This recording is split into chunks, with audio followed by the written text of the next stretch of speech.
ఆంధ్రప్రదేశ్ రాష్ట్ర ప్రభుత్వానికి, ఆంధ్రప్రదేశ్ గౌరవ ముఖ్యమంత్రి వర్యులు గౌరవనీయులు శ్రీ నారా చంద్రబాబు నాయుడు గారికి ఈ సందర్భంగా ప్రత్యేకమైనటువంటి ధన్యవాదములు తెలియజేస్తూ ఉన్నాం.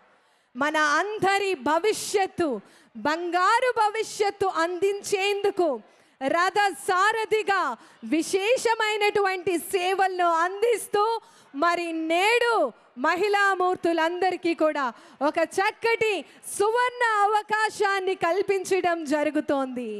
మహిళల అభివృద్ధి, మహిళల సంస్కృతి సంప్రదాయాలకు పెద్దవేట వేస్తూ మహిళకు భరోసా, మహిళకు శక్తివంతమైనటువంటి భవిష్యత్తును అందించే విధంగా ఈ యొక్క బస్సు చక్రాలు మన లక్ష్య సాధనకై వేసేటటువంటి అడుగులుగా ముందుకు సాగుతోంది.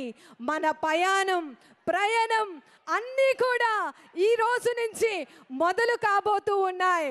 బస్సు బయలుదేరుతుంది. ఎస్, మన కలలు, మన